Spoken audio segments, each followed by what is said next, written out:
Hey everybody, welcome in. Welcome into another day of stretching out into the fear-free horizon of your life. What a week. I sort of have a hold your horses, hang in there. This is a marathon. Let's get ready for the next 50 years of ruling and reigning. That's kind of how I look at things. Even in the course when there's a lot of calls to prayer and a lot of calls for this, I'm like, what can I reasonably occupy? What can I reasonably do? Where can I stay in line? Where can I increase and be consistent and faith-filled and rested and obedient? I don't want to do the rabbit thing anymore. That was so much of my life. And I think, guys, for some of you who have obsessive sides like I do, believe it or not, I know it's hard to imagine. It's easy to want to be a rabbit, to run fast and hard at something out of inspiration and then fall exhausted on the battlefield and tired and worn out. Although we did work really, really hard. And here in New Hampshire, I have to tell you, very, very exciting. We backed and worked really hard for 4 candidates here affecting our statewide elections representing us, and 3 out of the 4 people got elected. And the 4th only lost by 90 votes or something after a first time running. And we flipped our legislature from blue to red. We have the House, we have the Senate, we have the Executive Council, we retained the governorship, and now we're going to push to find out how Dominion software was used in New Hampshire. Because after all that, isn't it interesting that even though we were projected to go for Trump, that somehow we just happened to go for Biden by 8%? I don't know, not making sense to me. So we left it all out in the field. We pushed, we did everything we could to support our president, to create excitement toward the election, to get people out. We worked super hard, and yeah, we were tired afterwards. Tired, but we want to have that long, long view. right? That long view. And the long view of what winning is, the long view of what security is, the long view of what being fear-free is. And so that's what I talked to you about today. And just kind of pull myself together. Rough night last night. So I think I'm a little punch drunk, but I'm here. I'm here. I'm showing up for you guys, and you are too. And I was thinking about, and there's a lot of heavy revy going on right now. There's a lot of revelation, things being revealed in the natural, things being revealed in the spiritual, and things being revealed, emotionally in each of us, right? Because if this is a time of awakening, then what's God going to be doing? He's going to be showing us the limits of our territory. And this is part of what we learn to assess as we grow in faith. We learn to assess where we're fully occupying our lives and where we've given territory over to the enemy. And to the degree that you've made peace with undealt with issues, your territory is going to shrink rather than increase. And so this is a season where we begin to take stock of what we really think and what we really believe and where we really need to step up and what the new weight class is and what the new responsibilities are for the new world. By the way, I forgot to tell you that music that I played at the beginning was my son Jean-Marc's album Meditations, and that was the song Figures, and he was relating to almost like ice skating or dancing, but it's a super prophetic album just because each song is instrumentally telling a story, and it is now my favorite place to go for worship is to sit and soak in this album. So I've been playing you guys tracks from it, and I hope that you'll go and pick it up and support a young creative in his journey. And it's really exquisite. I mean, the level of quality, the orchestrations, the writing, the arrangements, wow, really something. Called Meditations by Jean-Marc Ledoux on all the places where you get, music online. So there you have it. I'm learning something from a president who just doesn't concede. And wouldn't you know it, the whole issue of our security and our confidence and our winning mindset and experience is refusing to concede. And we've talked about that. It's just interesting to see it now playing out before us. So let's let the lesson of the news speak to us personally about where we stand. Because concession, and you think we know what it means, but I just kind of look at this, to acknowledge, often reluctantly, as being true, that something is true. To admit defeat. And this is one of the things that really hits us in the fear-free life, because what will happen is, as things arise and God is making us aware of where the enemy has occupied territory, or we're trying to occupy new territory in faith-filled living, in confident-filled living, we'll bump up to the opposition that tells us, you're a loser, you lose, just go home, concede the territory, you suck. And for me, it has very often come in the form of shame, which we've been talking about, and we talked about last week. But shame is pernicious, because shame literally gets you to unhinge your grip off of what you're reaching for and just slink away and say, you're right. I don't get to have that. That's not for me. That's for other people. Yeah, I should just not be too big for my britches. I should just shut up and go away. And don't you know, everyone else knows this about you. Hey, and look at someone else's claim to be the president. Look at everyone else is agreeing. All the real people, all the smart people, all the, the beautiful people, or the influential people, they all agree. You don't have a role. You don't have a place. You know, and this is what happens too when you step out in ministry with people, and you'll go into ministry, and if you have a shame base, the enemy will attack you and get you to agree that the demon doesn't have to come out. Just you tried. That the sickness doesn't have to go. That the healing doesn't have to come. That the person just isn't the person today you're going to lead to Christ. Come on, just admit it. Come on, just admit it. And in the degree to which we concede and we make concessions, we set ourselves up to allow shame to define the battlefield. And this is something we don't want to do. And just like you notice the behavior of the president got very quiet. He got quiet, and then he went and played golf. It's like he said, wait a minute, I know what I know. I did what I did. I enacted what I enacted. I laid the foundation. I spoke to the American people. I set some things and plans in place with how I deal with fraud and all the things in the positions that he staked out, right? He took the turf. He prepared.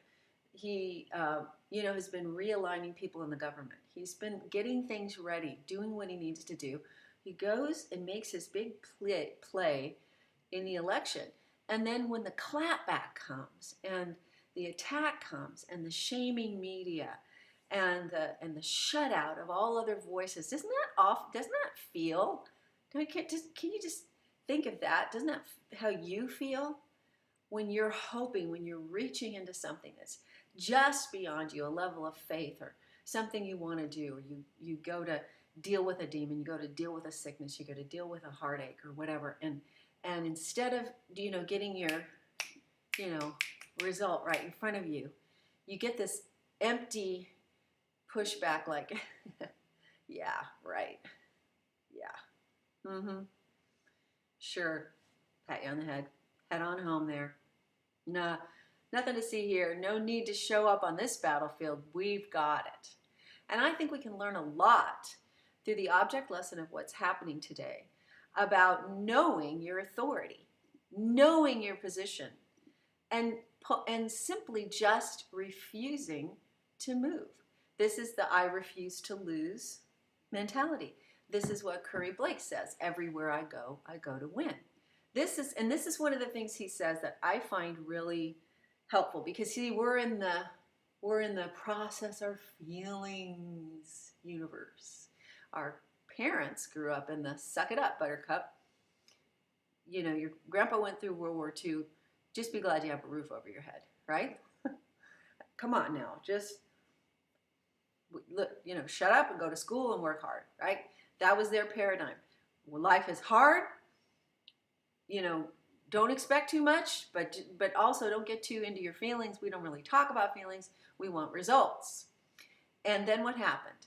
Our generation, they grew up through Phil Donahue and the shrink mentality.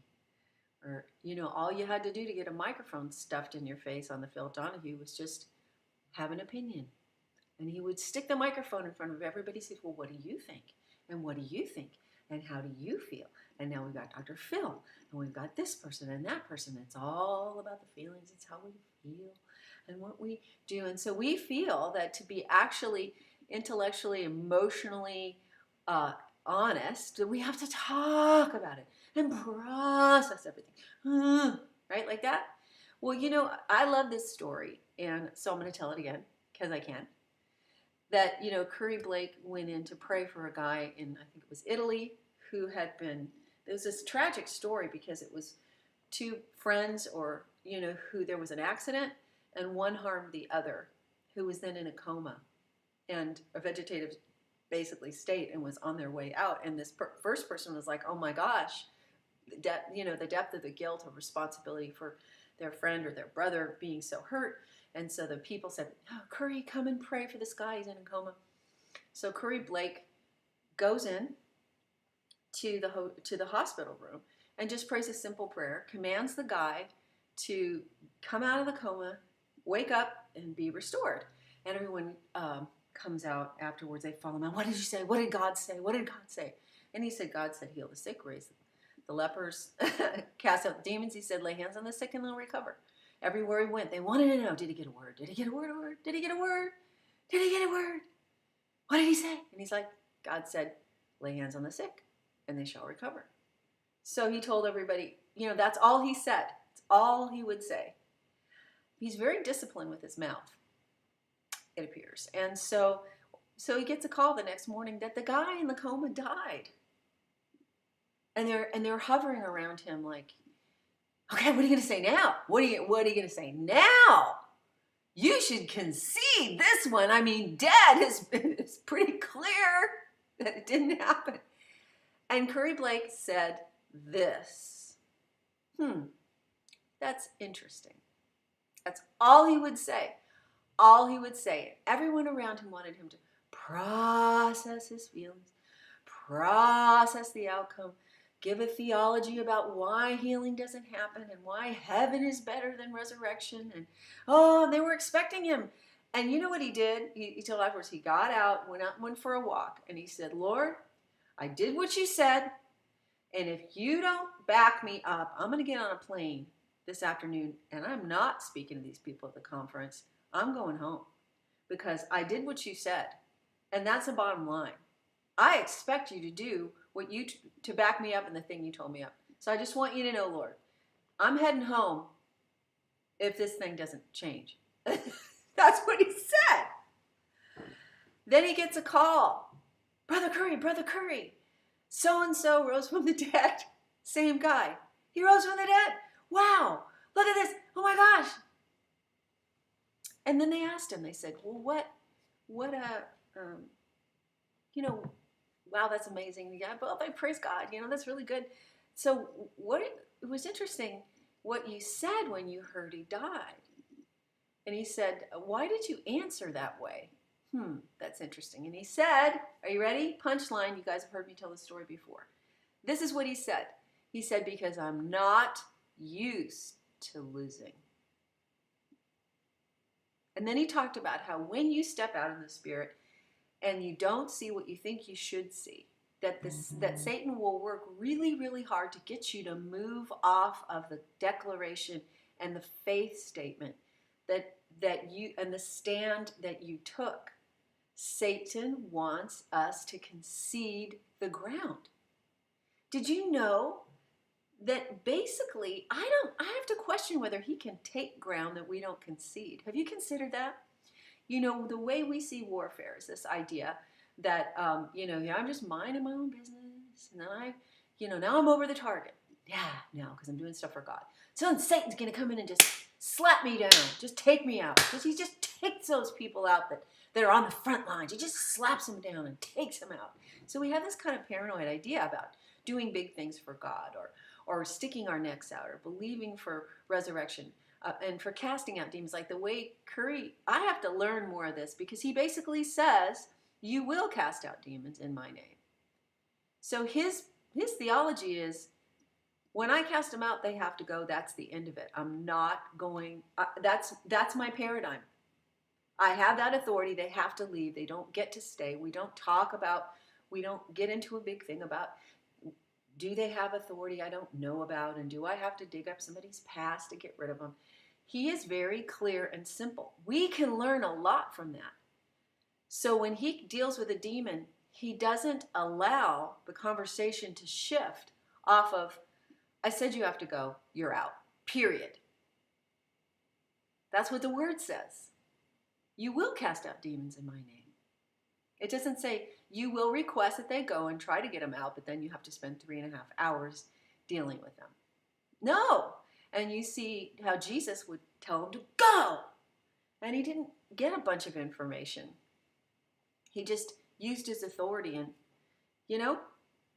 And so he said, when you're praying, when you're healing, when you're doing deliverance, Satan will do anything he can to get you to move off of the stand that you took.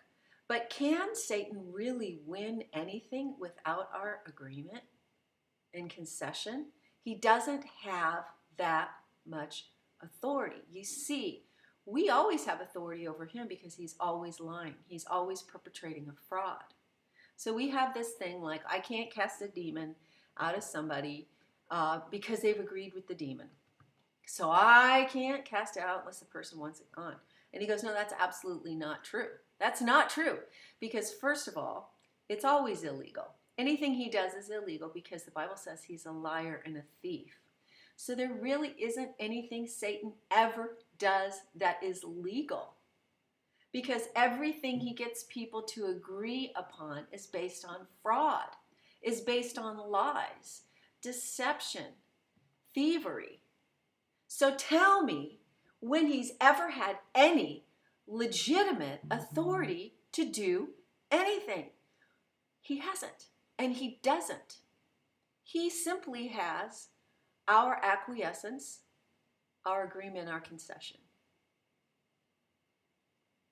and our belief that we can't do more than we have. I believe I can do more than I've seen, more than I have, more than I've experienced, more than I've used, way more. Robbie Dawkins says you have way more authority than you are currently using.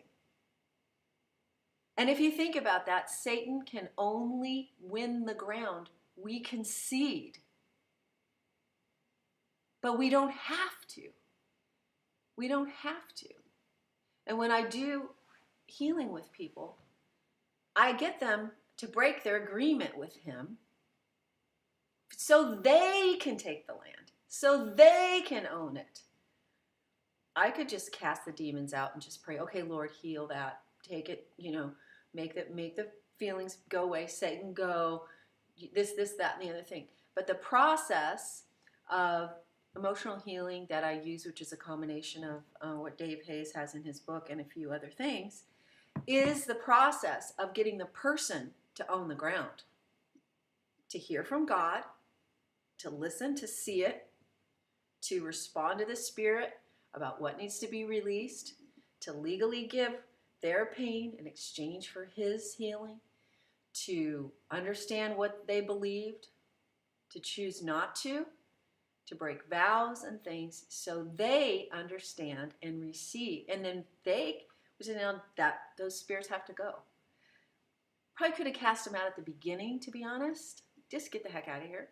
But the process of walking through all of those things and then basically saying, and by the way, you dudes like hanging on by like not even a thread anymore. So just out, just go. You're gone. So think about it. Think about how Satan only gets the ground we give him, and we concede to him. And so in the midst of a big battle like Curry Blake was in, he was really careful not to concede anything with his mouth. And this is the thing that we've just gone through, this convulsion of, we had these prophetic words about the election, and many of us were ready to concede. Oh, those prophets. Oh, this. Oh, that. Oh, you're a charlatan. Oh, you're this. Or I thought they said this and it didn't look like that. I guess maybe somebody in our family, like on Wednesday of last week, walked in the room and said, well, Biden just might win this thing. And I said, stop it. Stop it. No. We're not conceding anything.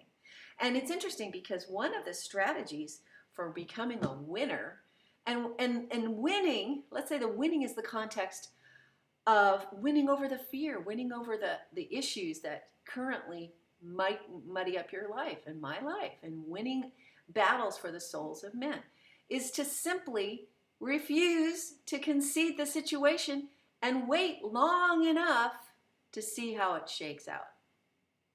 Because if you refuse to concede the battle and you stay there, you live to fight another day. You live to love another day.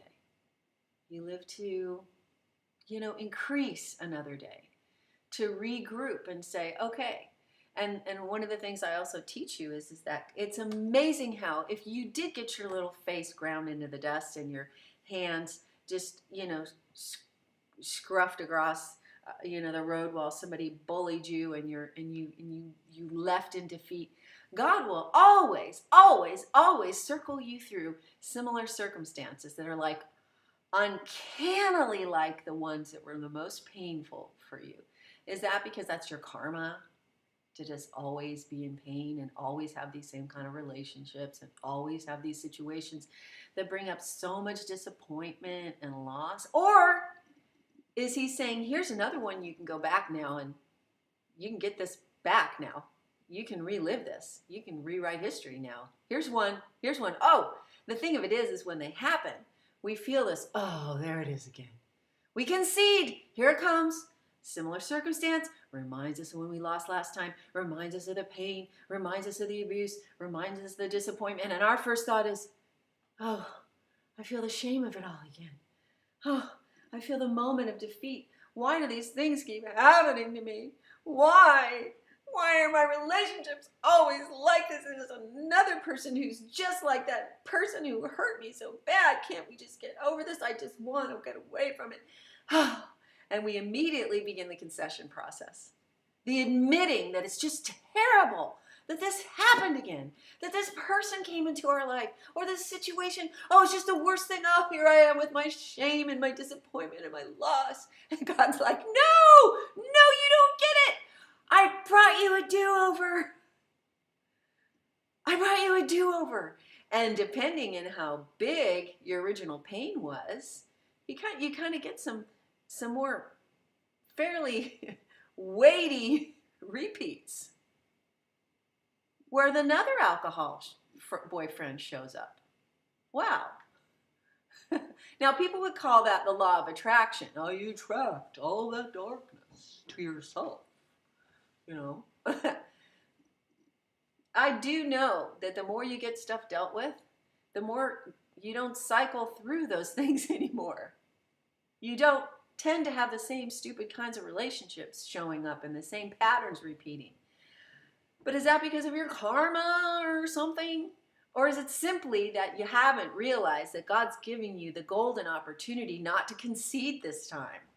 To go back over something that reminds you so much of how terrible you felt and how rotten it was and how afraid you were and how humiliated you were and how embarrassed you were that you couldn't get your life together and do this and that. And God's saying, whoa, hey, I brought you, trauma 1.0 here in a 2.0. I got an upgrade to your situation.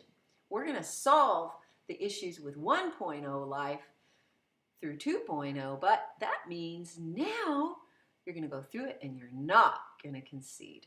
You're not going to concede. You're not going to agree with it. You're going to start taking care of business. You're going to start doing this. So honestly, let's take something we just feel, that just super disappointed about.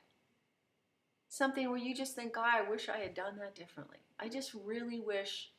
The amazing thing is I used to have a lot of regret. And I have to sit here and work really hard to think about what that would be for me right now because I've done so many do-overs. I've written so much history, rewritten so much history.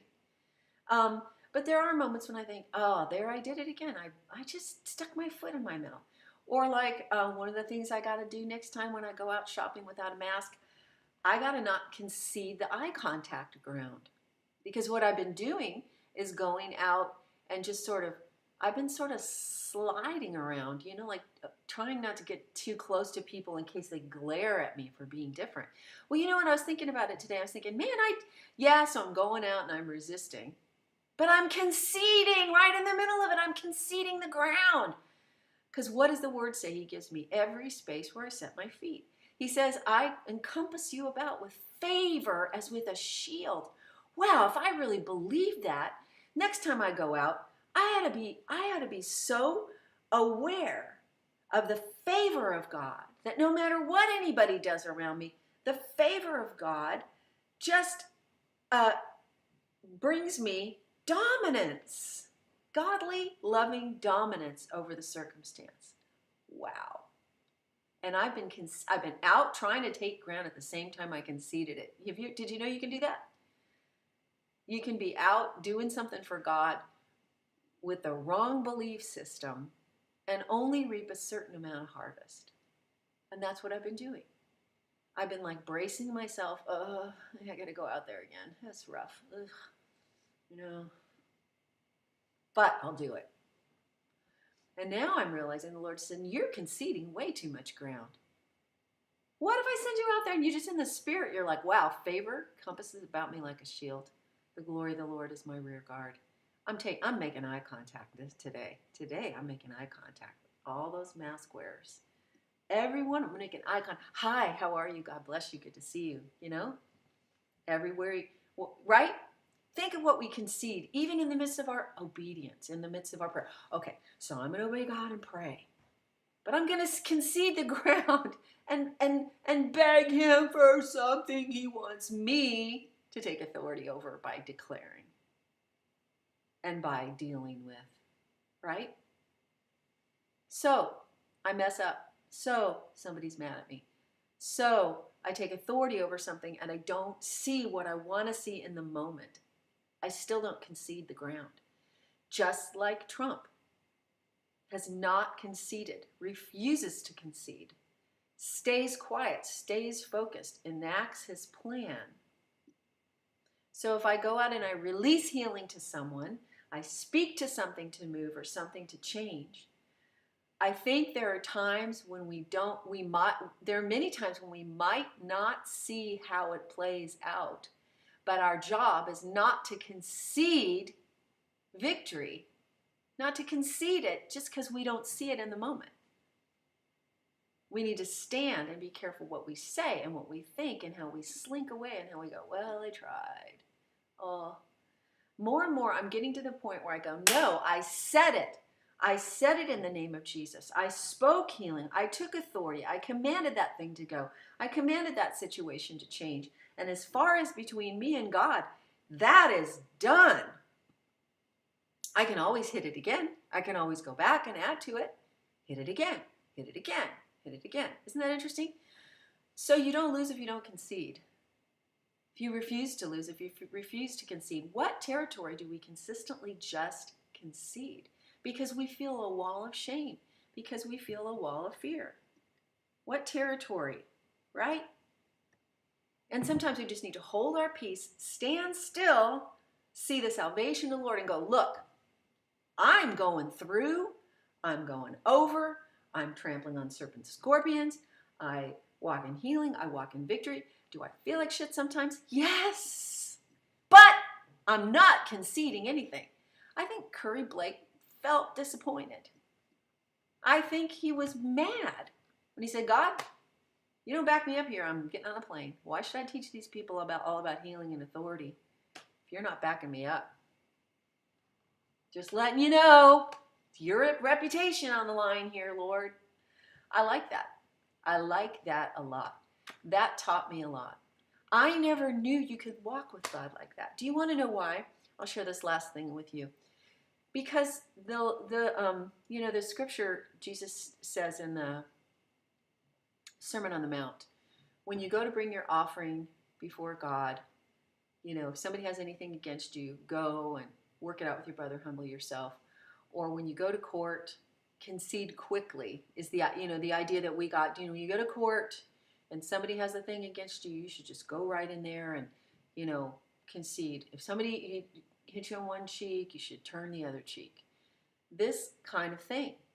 And we're misapplying what winning looks like in a relational setting where we can de-escalate conflict between people versus holding the territory of justice, righteousness, and authority. You can still be a person of great authority who does not back off, because so many Christians don't even know that sometimes you have to go to court and be mean and awful and rough because of the system and say, no, you're not taking my kids.